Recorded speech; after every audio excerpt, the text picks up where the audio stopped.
구할 수 있는 일이 없어요. 최저임금이 희망이에요. 아무것도 없어요. 최저임금 말고는 제가 기대를 걸 수 있는 데가 없어요. 아까 말했다시피 과외도 할 수도 없고. 그래서 최저임금이 높여줘야 된다고 생각하는데 지금 오른 최저임금이 4,500원 간신히 넘었더라고요. 그걸 딱 봤을 때 제가 처음 든 생각은 그래도 이거였어요. 아, 내 임금이 그래도 내년까지 일하면 조금 오르겠구나. 100원이라도 올라가겠구나. 그거밖에 없었어요. 제가 한번 계산을 해봤어요. 내가 등록금도 낼 수 있고, 뭐 친구들이랑 술을 먹을 수도 있고, 이렇게 카페에 가서 수다도 떨 수 있고, 용돈도 쓸 수 있고, 교통비도 낼 수 있고, 통신비도 낼 수 있는 돈이 얼마인가 계산을 해보고, 그걸 이제 뭐 일할 수 있는 시간으로 대충 나눠서 해봤더니 제가 필요한 최저임금은 10,000원이었어요. 적어도 10,000원을 받아야 학교를 다니면서 알바를 해도 등록금도 나오고 용돈도 낼 수 있고 뭐 교통비 통신비도 낼 수 있는 거예요. 그래서 저는 하루빨리 최저임금이 10,000원이 됐으면 좋겠어요. 네, 그 이상입니다. 네, 갑자기 시켜서 많이 당황한 것 같긴 하지만 네, 말씀. 예, 잠시만요. 지금 발언 신청이 속출하고 계셔서 지금 먼저 부탁하신 분이 사실 1분, 2분, 3분 이렇게 되시죠, 순서가. 예, 그러니까 네, 의원님 말씀을 그럼 먼저 듣고 지금 발언 신청이 3분이 들어오셨거든요. 예, 한꺼번에 듣는 것으로 하겠습니다. 그러면 일단 지금 환경노동위원회 이미경 의원님께서 말씀 좀 해주시겠다고 하셔서 말씀 좀 듣고 쭉 계속 당사자 발언 듣는 걸로 할게요.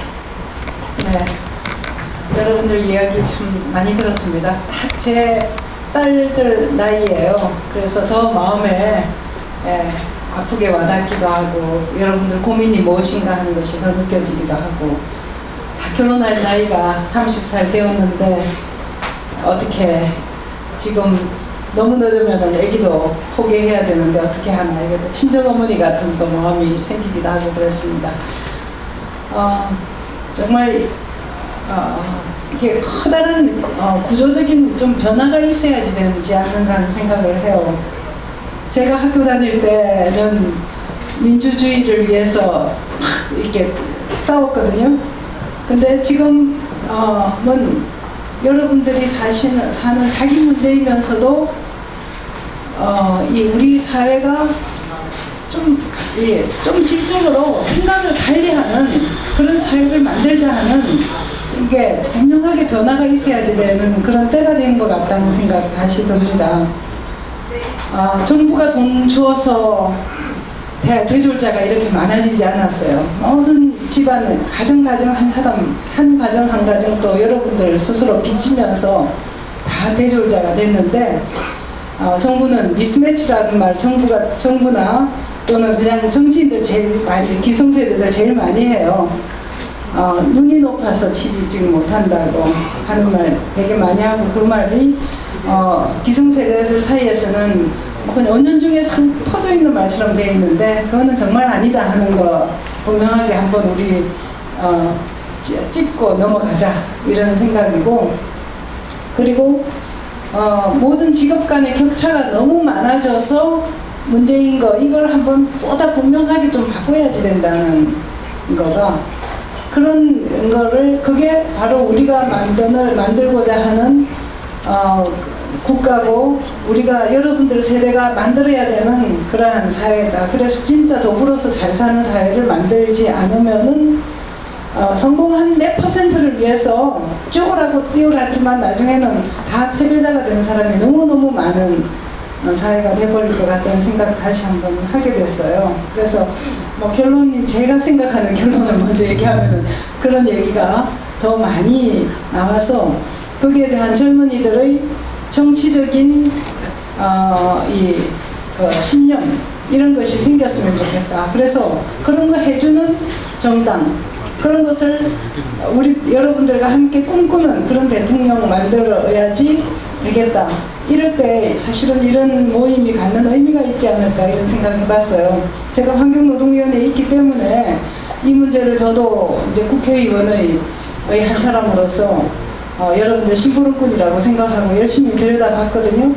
근데 청년 실업 문제 해결하기 위해서 예산 되게 많이 잡아놨어요. 1조 원 가까이 돼요. 1조 원. 2010년 1조 원이 넘었습니다. 2011년 예산은 그거보다 좀 떨어져서 9천만 한 800억 정도 돼요. 그런데 돈 어디다 썼는가 보면은 해외 글로벌 리더 교육. 근데 갖고 온 거 보면 정말 엉터리로 가지고 왔어요. 돈 쓰기 위한 장난이에요. 그래서 청년 인턴 해갖고는 각 부처들마다 청년 인턴 만드느라고 아까 뭐 2시간짜리 뭐 일주일에 몇 번 하는 거 이런 것들 하고는 청년 일자리 한다고 대통령한테는 보고하고 있는 거죠. 그리고 국회 와서 야단 맞고 이렇게 돈이 낭비되고 있어요. 그래서 구체적으로는 여러분들과 더불어서 우리가 이 청년의 실직자잖아요, 사실은. 청년 실직자들에게 고용보험법을 좀 개정해서 최저임금의 한 80% 정도만 계속 나갈 수 있는 실업구조 이런 거를 만들어서 사실은 그 돈이 그런 방향으로 들어갈 수 있도록 만들면은 오히려 더 구체적으로 더 많은 사람한테 도움되지 않을까 이런 생각하고 있고, 민주당에서는 그 법안을 내놓고 있습니다. 그래서 여러분들도 어떤 우선순위를 가져서 어떤 법이 우리한테 더 도움이 될까 이런 거 이제 했으면 좋겠고, 아까 청년 유니언 위원장과 대표들도 조합원들도 와 계신 것 같은데 사실은 조직된 목소리가 굉장히 필요하거든요. 그래서 청년 유니온을 조합으로 인정을 해라 하고 이제 주장을 하고 있는데 뭐 근로자가 아니니까 안 된다 이런 얘기 하고 있어요. 그러나 실업자들도 노동조합으로 인정하는 나라들이 수없이 많이 있어요. 근데 우리는 그거 안 된다는 소리만 하고 있고 막상 청년 실업자들은 그에 대해서 목소리를 아직은 늘 내고 있어요. 굉장히 목소리를 내갖고는 청년 유니온과 이런 조직들이 굉장히 커져갖고는 그 소리가 무슨 한번 했다 하면 10만, 20만 명 되면은 크게 달라질 거예요. 결국은 조직된 정치적인 힘을 보여줄 때 이 정책도 바뀌고 이 세상이 좀 변할 수 있다라는 얘기를 저는 오히려 하고 싶습니다. 그래서 네, 여러분들이 그전에는 오히려 저희 세대는 행복했던 것 같아요. 취직하려고 대학도 졸업하고 대학생이 몇 안 되니까 얼마 많지 않으니까 졸업하고 나와서 취직하려고 하면은 할 수 있었어요. 언제든지 그래도. 근데 지금은 그래서 그때는 민주화운동도 열심히 하고 그리고 나와서 또 취직도 잘 했어요. 또 감옥 갔다 나와서도 또 취직하고 잘 살았어요. 결혼도 제 적당한 때 하고 애도 낳고 그랬는데 오히려 지금 우리 자식들 세대가 이런 식으로 고통 속에 살고 있다는 거는 나라는 이만불씨대로 갔는지 모르지만 청년들에게 이렇게 미래가 없어졌다는 것은 우리나라의 큰 지금 아주 그 암흑한 상황을 말해주는 것이고, 바로 이제 우리들 기성세대도 여러분들 문제에 관심 가지겠지만은 여러분들도 여러분들만의 문제가 아니고 정치적인 이 목소리를 내기 시작하는 거가 저는 꼭 필요하다는 말씀을 그냥 하고 싶었습니다. 네. 네, 너무 감사합니다. 환경노동위원님이시니까 더 아마 저희를 위해서 해주실 수 있는 일이 많으실 것 같아요. 저도 많은 교감 이렇게 좀 나눠주셨으면 좋겠고요. 지금 세 분이 발언 신청을 하셨는데 제가 임의로 순서를 좀 바꿀게요. 얘기의 흐름상.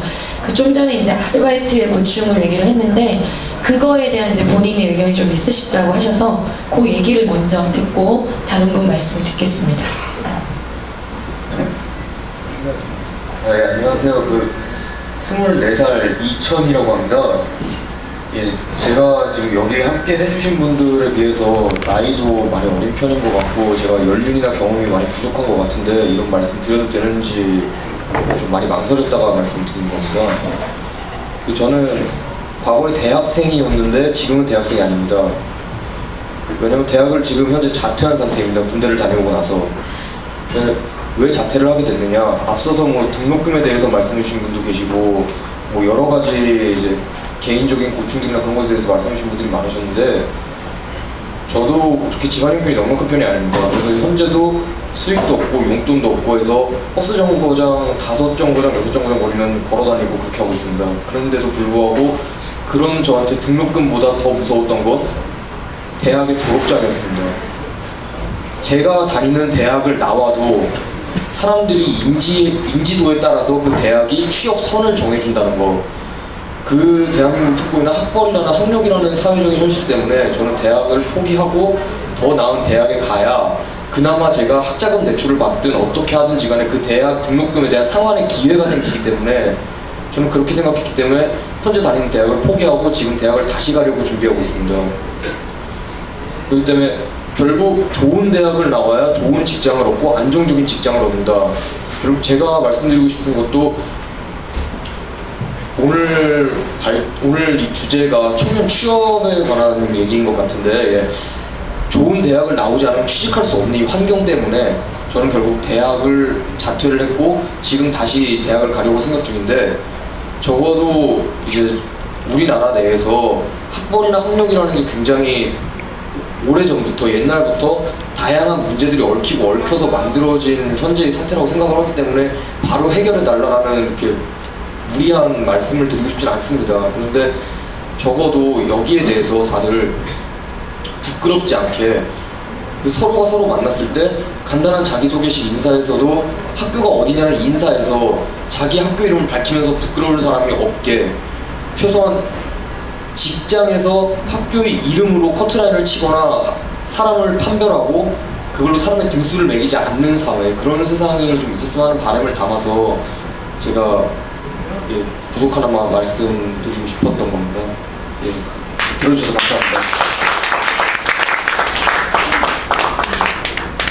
어떻게 보면 우리 사회가 안고 있는 가장 본질적인 문제를 말씀해 주신 것 같고, 아까 저희가 시작할 때 영상을 봤는데 저는 거기서도 참 마음이 불편했던 게, 그 이마트 아르바이트 하다가 이제 사망한 대학생 얘기를 할 때 앵커의 멘트가 서울의 명문대생이라는 얘기를 할 때 꼭 그렇게 멘트를 넣어야만 하는가라는 생각이 좀 들었어요. 네. 그것이 사실 말씀하신 것처럼 대학 서열화에서 또 차별을 느끼게 하고, 대학을 나오지도 못한 고졸분들에겐 더 큰 차별의 벽을 느끼면서 그리고 본의 아니게 대학생들 안에서 계급이 생기는 이런 게 되게 많이 마음의 벽이 되고 있는 것 같은데, 되게 진솔한 말씀 감사드리고요. 계속 이어서 이제 좀 공대에 다니시는 분으로서의 어떤 얘기를 좀 듣고, 바로 이어서 또 사범대도 요즘 되게 어려움이 많잖아요. 누구나 요즘 이제 선생님이나 공무원 아니면 안정적인 일자리가 없다고 할 정도인데, 또 사범대생으로서 느끼는 고충도 같이 이어서 듣는 걸로 하고, 먼저 공대분의 말씀 듣겠습니다. 네, 안녕하세요. 저는 이제 올해 26살이고요. 공대 컴퓨터공학과에 3학년에 재학 중인 학생입니다. 이제 제가 지금까지, 저도 이제 집에서 아무것도 지원을 받지 않고 제가 스스로 학비를 걸어서 다니고 있는 입장에서 그런 고충들과, 이제 저는 이제 앞으로 IT 사업에 종사하고